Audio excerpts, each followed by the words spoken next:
क्या आप जानते हैं कि 60 की उम्र के बाद अगर कोई पुरुष हस्तमैथुन करता है तो उसके लिंग में कौन से हैरान करने वाले परिवर्तन हो सकते हैं? क्या ये बदलाव नुकसानदेह है या इसके पीछे कोई गहरी वैज्ञानिक सच्चाई छुपी है? कहीं ऐसा तो नहीं कि आप अब तक जो मानते आए हैं वो सिर्फ डर और मिथक का हिस्सा हो? इस वीडियो में मैं एक यूरोलॉजिस्ट डॉक्टर जो पिछले 10 सालों से पुरुषों के यौन स्वास्थ्य पर काम कर रही हूँ, आपको दिखाऊंगी वो सच्चाई जो न तो आपको कोई दोस्त बताएगा न ही इंटरनेट की अफवाहें। आखिरी तक जरूर देखिए, क्योंकि जो आप जानने वाले हैं वो आपकी सोच को पूरी तरह बदल सकता है। क्या आपने कभी चुपचाप बिना किसी से कहे अपने मन में ये सवाल उठाया है, क्या मेरी उम्र में हस्तमैथुन करना ठीक है? अगर हाँ, तो यकीन मानिए आप अकेले नहीं हैं। मैं एक यूरोलॉजिस्ट हूँ और पिछले 10 वर्षों से बुजुर्ग पुरुषों के यौन स्वास्थ्य से जुड़े मामलों पर गहराई से काम कर रही हूँ। मेरे पास हर महीने ऐसे कई मरीज आते हैं जिनकी आंखों में झिझक होती है, जुबान पर सवाल अधूरा होता है, लेकिन दिल में बेचैनी साफ दिखती है। उनमें से कई सोचते हैं कि क्या अब भी हस्तमैथुन करना नैतिक है? क्या इससे लिंग को कोई नुकसान होगा या कहीं यह उनके स्वास्थ्य के लिए खतरनाक तो नहीं?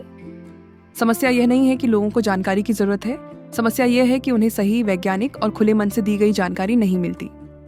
अक्सर वे इंटरनेट पर अधूरी या डर फैलाने वाली बातें पढ़ते हैं जो उन्हें और भी भ्रमित कर देती हैं। और जब समाज यह कहता है कि इस उम्र में ये सब नहीं करना चाहिए, तब वे खुद को दोषी महसूस करने लगते हैं। लेकिन मैं आज यहाँ हूँ ताकि हम इस विषय पर एक खुली, साफ और वैज्ञानिक बातचीत कर सकें। इस वीडियो में हम यह जानने वाले हैं कि लिंग में उम्र के साथ क्या परिवर्तन होते हैं, क्या हस्तमैथुन इसका कारण बनता है और किन परिस्थितियों में यह फायदेमंद भी हो सकता है। तो चलिए अब हम इस भ्रम को तोड़ते हैं और विज्ञान से जवाब लेते हैं, डर से नहीं। जैसे जैसे उम्र बढ़ती है हमारा शरीर धीरे धीरे बदलता है। ये एक स्वाभाविक प्रक्रिया है। बाल सफेद होना, मांसपेशियों का ढीलापन, त्वचा की कसावट कम होना, ये सब तो हम साफ देख पाते हैं। लेकिन कुछ बदलाव ऐसे भी होते हैं जो आंखों से नहीं दिखते पर अंदर गहराई से महसूस होते हैं। लिंग में होने वाले परिवर्तन भी उन्हीं में से हैं। 60 की उम्र के बाद पुरुषों में सबसे पहला बदलाव देखने को मिलता है टेस्टोस्टेरोन हार्मोन का स्तर गिरना। टेस्टोस्टेरोन वह प्रमुख हार्मोन है जो पुरुषों की यौन इच्छा, ऊर्जा और लिंग की कार्य क्षमता को बनाए रखता है। जैसे जैसे इसकी मात्रा कम होती है वैसे वैसे लिंग की उत्तेजना की तीव्रता भी कम हो सकती है। इसके अलावा रक्त संचार, ब्लड सर्कुलेशन की गुणवत्ता भी उम्र के साथ धीमी हो जाती है। लिंग का पूरा तंत्र विशेष रूप से उत्तेजना के समय अच्छे रक्त प्रवाह पर निर्भर करता है। जब यह प्रवाह कमजोर होता है तो तनाव या इरेक्शन की तीव्रता पहले जैसी नहीं रहती। त्वचा और ऊतकों की लचक, इलास्टिसिटी भी घटने लगती है, जिससे लिंग की त्वचा थोड़ा ढीली या संवेदनशील हो सकती है। कई पुरुष यह सोचने लगते हैं कि उनका लिंग सिकुड़ रहा है, लेकिन हकीकत यह है कि यह प्राकृतिक ढांचागत परिवर्तन है जिसका हस्तमैथुन से कोई सीधा संबंध नहीं होता। एक अध्ययन हार्वर्ड हेल्थ पब्लिशिंग में यह स्पष्ट रूप से बताया गया है कि उम्र के साथ लिंग में हल्का सिकुड़न या आकार में बदलाव सामान्य है और इसे कोई बीमारी नहीं माना जाना चाहिए। यहाँ मैं आपको राजेश की कहानी बताना चाहती हूँ, जो 64 वर्ष के हैं। वे मेरे पास चिंतित होकर आए थे। उनका मानना था कि वर्षों से हस्तमैथुन करने की वजह से उनका लिंग छोटा हो गया है। जब हमने उनकी मेडिकल जांच की तो पाया कि उनके टेस्टोस्टेरोन का स्तर सामान्य से कम था और ब्लड सर्कुलेशन भी धीमा। राजेश को समझाया गया कि यह बदलाव उम्र से जुड़ा है, न कि उनकी किसी आदत से। उन्होंने जब इसे स्वीकार किया तो उनका आत्मसम्मान लौट आया। यही है समझ का फर्क, डर नहीं, ज्ञान। अब सवाल उठता है, क्या हस्तमैथुन से ये बदलाव और तेज होते हैं या फिर यह केवल एक बेबुनियाद भ्रम है? आइए अब हम इस गहराई में उतरते हैं। इस गहराई तक जाने से पहले मैं आपको आमंत्रित करती हूँ, इस चैनल को सब्सक्राइब करें ताकि आपको 60 साल की उम्र के बाद भी अपनी यौन सेहत से जुड़ी सबसे सटीक और वैज्ञानिक जानकारी मिलती रहे। याद रखिए, आपकी यौन स्वास्थ्य उतनी ही अहम है जितनी आपकी दिल, फेफड़े या दिमाग की सेहत। इसलिए अभी सब्सक्राइब करें और नोटिफिकेशन बेल को जरूर दबाएं ताकि आप कभी कोई जरूरी जानकारी मिस ना करें। यह सवाल अक्सर बुजुर्ग पुरुषों के मन में बहुत गहराई से बैठा होता है। क्या मैं जितना हस्तमैथुन करता हूँ, क्या उससे मेरा लिंग कमजोर हो रहा है? क्या इससे पुरुषत्व में कोई हानि पहुंचती है? ये एक बहुत पुराना और फैला हुआ भ्रम है। कई लोग यह मानते हैं कि उम्र के साथ यदि कोई पुरुष हस्तमैथुन करता है तो इससे लिंग की नसें ढीली हो जाती हैं, उसका आकार छोटा हो सकता है और उसमें उत्तेजना की शक्ति घट जाती है। लेकिन वैज्ञानिक शोध इसके विपरीत संकेत करते हैं। यौन स्वास्थ्य पर आधारित एक अंतर्राष्ट्रीय शोध पत्र में 2012 में प्रकाशित एक अध्ययन के अनुसार 60 वर्ष से अधिक आयु के पुरुषों में नियमित हस्त मैथुन करने से किसी भी प्रकार की शारीरिक हानि नहीं होती है। इस शोध में यह पाया गया कि जो पुरुष समय समय पर हस्त मैथुन करते थे, उनमें मानसिक तनाव की मात्रा कम थी, वे अपने शरीर को लेकर अधिक संतुष्ट थे और आत्मविश्वास भी अधिक था। दरअसल हस्त मैथुन एक ऐसी प्रक्रिया है जो लिंग में रक्त के प्रवाह को सक्रिय बनाए रखती है। यह पुरुषों के गुप्तांग को निष्क्रिय होने से बचाती है और यौन अंग को सक्रिय रखने में मदद करती है। यहाँ यह बात महत्वपूर्ण है कि कोई भी गतिविधि अगर सीमा से अधिक की जाए तो उसका प्रभाव हानिकारक हो सकता है। अगर कोई व्यक्ति दिन में कई बार बिना रुके शरीर को थकाए बिना विश्राम दिए हस्त मैथुन करता है तो इससे त्वचा में जलन, थकावट या सूजन हो सकती है। लेकिन यह मान लेना कि हस्त मैथुन करने से लिंग का आकार घट जाता है या उसकी कार्य क्षमता समाप्त हो जाती है, यह पूरी तरह से निराधार और भ्रमपूर्ण सोच है। एक और पहलू है आत्मग्लानि। अनेक बुजुर्ग पुरुष विशेष रूप से पारंपरिक सोच वाले परिवेश में हस्त मैथुन को पाप समझते हैं। वे इसे छुपाते हैं और जब कोई शारीरिक बदलाव दिखता है तो वे सीधे उसे अपनी आदत से जोड़ देते हैं। अशोक 62 वर्ष की बात करें तो वे मेरे पास यह कहते हुए आए कि उन्हें लगता है कि उनके लिंग में दुर्बलता उनके द्वारा वर्षों से की गई हस्त मैथुन की वजह से आ गई है। जांच में सामने आया कि असली कारण उनका मधुमेह और रक्तचाप की अनियमितता थी। हस्त मैथुन का इससे कोई संबंध नहीं था। यह स्पष्ट करता है जो दिखाई देता है वह हमेशा सच नहीं होता। अब समय है जानने का, हस्त मैथुन से मानसिक और अंतःस्रावी तंत्र पर क्या प्रभाव पड़ता है? क्या यह उम्र के इस पड़ाव पर भी आपको लाभ पहुंचा सकता है? जब भी हम यौन स्वास्थ्य की बात करते हैं तो शारीरिक पक्षों पर अधिक ध्यान दिया जाता है, जैसे लिंग की कठोरता, आकार या उत्तेजना की क्षमता। लेकिन वास्तव में हस्त मैथुन का प्रभाव केवल शरीर तक सीमित नहीं होता। इसका सीधा असर हमारे मन और अंतःस्रावी तंत्र यानी हार्मोन स्राव प्रणाली पर भी पड़ता है। जब कोई पुरुष हस्त मैथुन करता है, विशेषकर बुजुर्ग अवस्था में, तो उसके शरीर में कुछ विशेष रासायनिक तत्व सक्रिय होते हैं। सबसे प्रमुख हैं डोपामिन, ऑक्सीटोसिन और एंडोर्फिन जैसे सुख देने वाले हार्मोन। ये शरीर में प्राकृतिक रूप से उत्पन्न होते हैं और मानसिक तनाव को कम करने में बेहद कारगर होते हैं। इन हार्मोनों के कारण व्यक्ति को तुरंत शांति, संतुष्टि और मानसिक सुकून की अनुभूति होती है। ये वह अनुभूति है जो अक्सर बुजुर्ग अवस्था में दुर्लभ हो जाती है, क्योंकि इस उम्र में व्यक्ति अकेलापन, सामाजिक दूरी और आत्मसम्मान की कमी का सामना करता है। हस्त मैथुन अगर सीमित और स्वास्थ्य सम्मत तरीके से किया जाए तो यह एक आत्म देखभाल का रूप बन सकता है।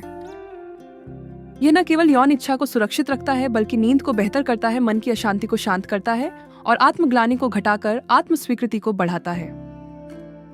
विनोद 67 वर्ष की कहानी इसका उदाहरण है। विनोद पहले अपनी यौन इच्छाओं को दबा रहे थे और हर दिन चिंता में डूबे रहते थे। उनकी नींद भी प्रभावित हो रही थी और वे चिड़चिड़े हो गए थे। जब मैंने उन्हें मानसिक और शारीरिक दृष्टि से सुरक्षित हस्त मैथुन के बारे में जानकारी दी और वे इसे अपनाने लगे, तो मात्र कुछ हफ्तों में उनकी नींद बेहतर हुई, मूड स्थिर हुआ और वे पहले से अधिक आत्मविश्वास से भर गए। इस उम्र में जब समाज अक्सर कहता है कि अब इन बातों की जरूरत नहीं रही, तब हस्त मैथुन एक ऐसा माध्यम बनता है जो व्यक्ति को फिर से स्वस्थ अनुभूति और जीवन की गरिमा देता है। अब सवाल है, क्या हर बुजुर्ग पुरुष को हस्त मैथुन करना चाहिए या कभी कभी इसे टाल देना बेहतर होता है? आइए इस जटिल विषय को भी स्पष्ट करें। अब जब हम ये समझ चुके हैं कि हस्त मैथुन शारीरिक और मानसिक रूप से कैसे लाभ पहुंचा सकता है, तब यह जानना जरूरी हो जाता है कि क्या हर परिस्थिति में यह सुरक्षित है या कुछ स्थितियां ऐसी भी होती हैं जहां बुजुर्गों को इससे परहेज करना चाहिए। उत्तर है हाँ, कुछ परिस्थितियों में सावधानी आवश्यक होती है। सबसे पहली स्थिति आती है अगर लिंग में लगातार जलन, सूजन या पीड़ा हो रही हो। ऐसे में हस्त मैथुन करना समस्या को और अधिक बढ़ा सकता है। यह अक्सर तब होता है जब त्वचा अधिक रूखी हो या अत्यधिक घर्षण से चिढ़ गई हो। इसका समाधान है आराम देना, उपयुक्त चिकनाहट सामग्री का उपयोग और उचित साफ सफाई। दूसरी महत्वपूर्ण परिस्थिति है अगर प्रोस्टेट ग्रंथि में कोई संक्रमण या सूजन हो। प्रोस्टेट पुरुषों के प्रजनन तंत्र का एक अहम हिस्सा होता है और इसकी सूजन, जिसे प्रोस्टेटाइटिस कहते हैं, के दौरान हस्त मैथुन करने से दर्द और असहजता बढ़ सकती है। इसके अलावा जिन पुरुषों को हृदय संबंधी गंभीर रोग हैं या जो शारीरिक रूप से अत्यधिक दुर्बल हो चुके हैं, उन्हें भी चिकित्सक की सलाह के बिना हस्त मैथुन की गतिविधियों से बचना चाहिए, क्योंकि अत्यधिक उत्तेजना कभी कभी रक्तचाप और हृदय गति को अचानक बढ़ा सकती है, जो जोखिम भरा हो सकता है। मनोवैज्ञानिक स्थिति भी इस मामले में अहम भूमिका निभाती है। अगर कोई पुरुष मानसिक रूप से अत्यधिक अपराध बोध में जी रहा है और हर बार हस्त मैथुन के बाद स्वयं को दोष देता है, तो यह क्रिया लाभ की जगह मानसिक कष्ट का कारण बन सकती है। ऐसी स्थिति में यौन परामर्श अथवा चिकित्सक की मदद से उस अपराध बोध को दूर करना आवश्यक है। मायो क्लिनिक जैसे प्रतिष्ठित संस्थानों की सलाह है कि यौन व्यवहार को व्यक्ति की शारीरिक और मानसिक परिस्थिति के अनुसार अपनाना चाहिए, न कि केवल उम्र देखकर उसे रोकना या हतोत्साहित करना। एक बात और, यदि हस्तमैथुन व्यक्ति की दिनचर्या, सामाजिक जीवन या रिश्तों को प्रभावित करने लगे, जैसे बार बार करने की इच्छा रोक न पाना या इसके लिए अन्य जरूरी कामों को नजरअंदाज करना, तो यह संकेत है कि संयम की जरूरत है।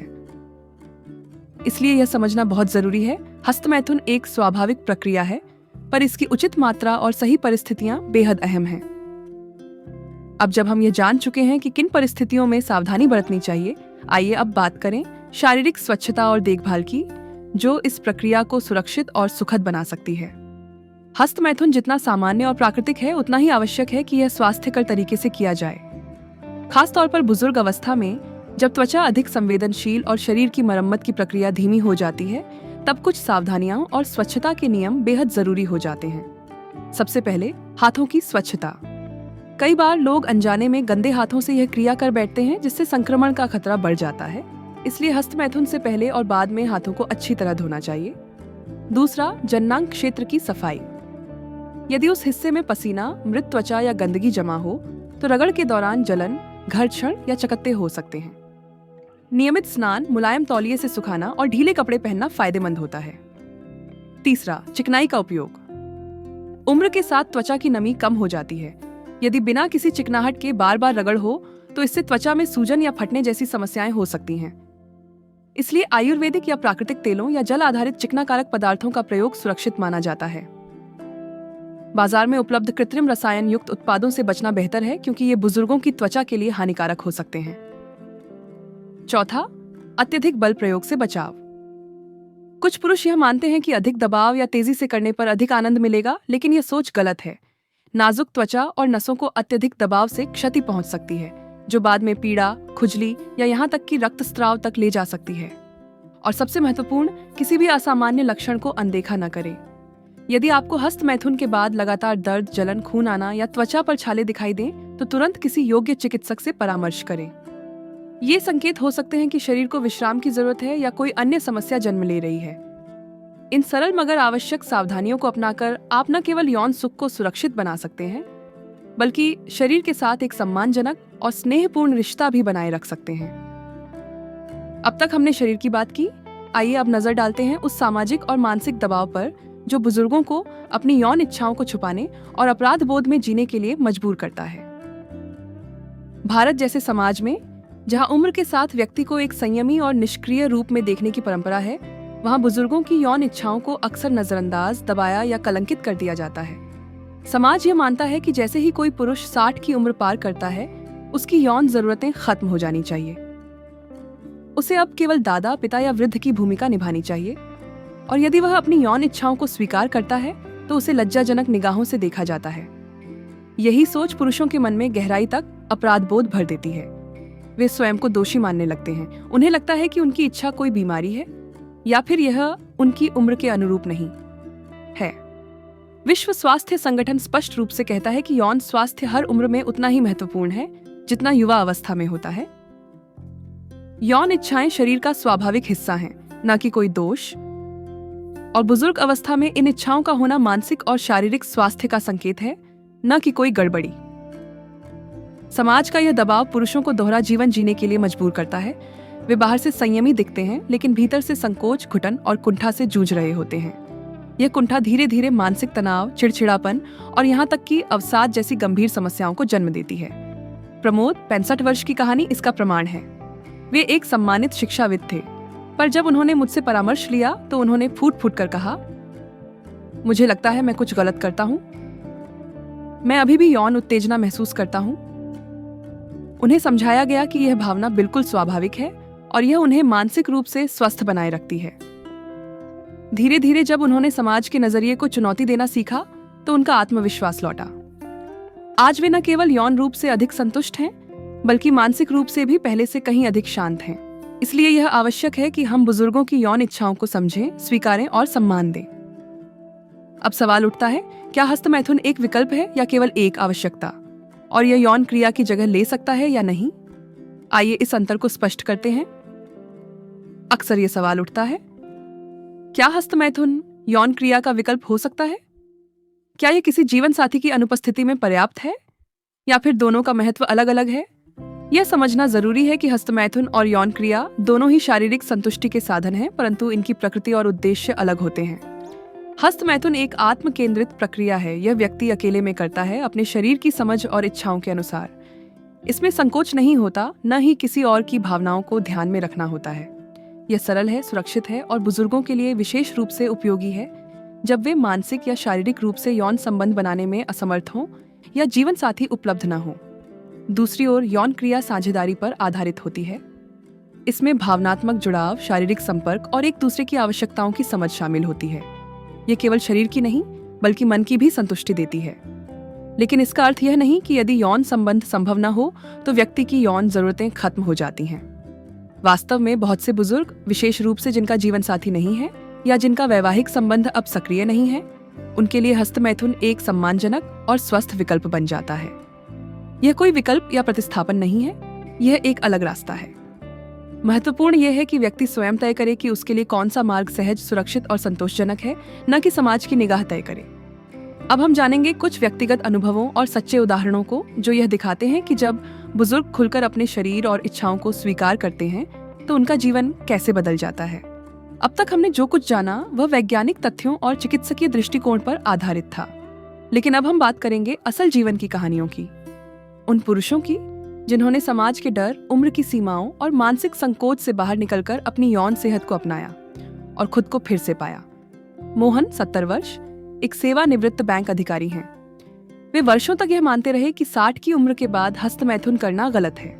उनके अंदर यह डर बैठ चुका था कि यदि वे अब भी अपने शरीर की यौन जरूरतों को महसूस करते हैं तो वे अशोभनीय हैं। धीरे धीरे उन्होंने अपनी इच्छाओं को दबाना शुरू किया। इसका असर उनके मानसिक स्वास्थ्य पर पड़ा। वे चिड़चिड़े रहने लगे, नींद पूरी नहीं होती और हर दिन एक बोझ की तरह लगता। जब उन्होंने पहली बार एक यौन स्वास्थ्य शिविर में भाग लिया जहां मैंने उनसे चर्चा की तो उन्होंने खुद को पूरी तरह खोलने में कुछ समय लिया। पर जब उन्हें यह समझ में आया कि हस्तमैथुन एक नैतिक या अनैतिक विषय नहीं बल्कि एक प्राकृतिक आवश्यकता है, तब उन्होंने इसे अपराध बोध के बिना अपनाना शुरू किया। आज मोहन कहते हैं, मैंने अपने जीवन में पहली बार 70 की उम्र में अपने शरीर को बिना शर्म के स्वीकारा है। दूसरा उदाहरण है ताराचंद, 66 वर्ष का, जो विधुर हैं। उनका जीवन साथी कई वर्षों पहले उन्हें छोड़ गया था। उनके मन में हमेशा यही सवाल रहता कि क्या अब उन्हें अपनी यौन इच्छाओं को हमेशा के लिए बंद कर देना चाहिए। उन्होंने धीरे धीरे खुद से संवाद करना सीखा। अब वे संतुलित रूप से स्वच्छता और आत्मसम्मान के साथ हस्तमैथुन करते हैं। वे कहते हैं, अब मुझे खुद से डर नहीं लगता। मैं जानता हूं कि मेरी यौन भावना भी उतनी ही प्राकृतिक है जितना मेरी भूख या नींद। इन उदाहरणों से यह स्पष्ट होता है, जब व्यक्ति ज्ञान और स्वीकृति को अपनाता है तो उम्र बाधा नहीं बनती, बल्कि एक नया अध्याय शुरू होता है जिसमें शरीर और आत्मा दोनों स्वतंत्र होते हैं। अब हम चलेंगे अंतिम निष्कर्ष की ओर, जहां हम जानेंगे कि यह पूरी जानकारी हमारे जीवन को कैसे प्रभावित कर सकती है और क्या कदम हमें आज ही उठाने चाहिए। अब तक के इस पूरे संवाद से एक बात स्पष्ट हो जाती है, यौन स्वास्थ्य उम्र का मोहताज नहीं है। हस्तमैथुन कोई गलत आदत नहीं बल्कि शरीर और मन के बीच एक स्वस्थ रिश्ता है। यह आत्म स्वीकृति का मार्ग है जहां व्यक्ति अपने शरीर को समझता है, स्वीकारता है और सम्मान देता है। बुजुर्ग अवस्था में जब जीवन से बहुत कुछ छूटता चला जाता है, रिश्ते बदल जाते हैं, शरीर थकने लगता है, समाज की अपेक्षाएं बोझ बनने लगती हैं, तब भी आपके अंदर वह जिजीविषा जीवित रहती है जो जीवन को पूर्णता देती है। यदि आपने कभी अपने आप से यह सवाल किया है कि क्या मेरी यौन इच्छा अब भी मान्य है, तो आज इस वीडियो के माध्यम से आपको मिला है सटीक, वैज्ञानिक और सच्चा उत्तर। आपका शरीर चाहे किसी भी उम्र का हो, उसे स्पर्श, प्रेम और स्नेह का उतना ही अधिकार है जितना किसी जवान शरीर को। अंत में यही प्रेरणा आपके लिए है, अपने आप से मत भागिए, अपने शरीर से लड़िए मत, उसे समझिए, उसे अपनाइए और उस पर गर्व कीजिए, क्योंकि उम्र चाहे जो भी हो, आपका आत्मसम्मान, आत्मज्ञान और आत्मस्नेह अमर है। अगर इस वीडियो ने आपके मन में बैठे संकोच को थोड़ा भी कम किया, अगर इस संवाद ने आपको अपने शरीर को समझने और स्वीकारने की हिम्मत दी, तो मैं आपसे विनम्र अनुरोध करती हूँ, इस चैनल को अभी सब्सक्राइब करें। यहाँ आपको उम्र के हर पड़ाव में पुरुषों के यौन स्वास्थ्य से जुड़ी ऐसी जानकारियाँ मिलेंगी जो वैज्ञानिक होंगी, व्यावहारिक होंगी और आपकी जिंदगी को आसान बनाएंगी। घंटी के निशान को भी दबाएं ताकि जब भी कोई नई जानकारी आए आप सबसे पहले उसे जान सकें। याद रखिए, आपकी यौन सेहत भी आपकी असली सेहत का हिस्सा है।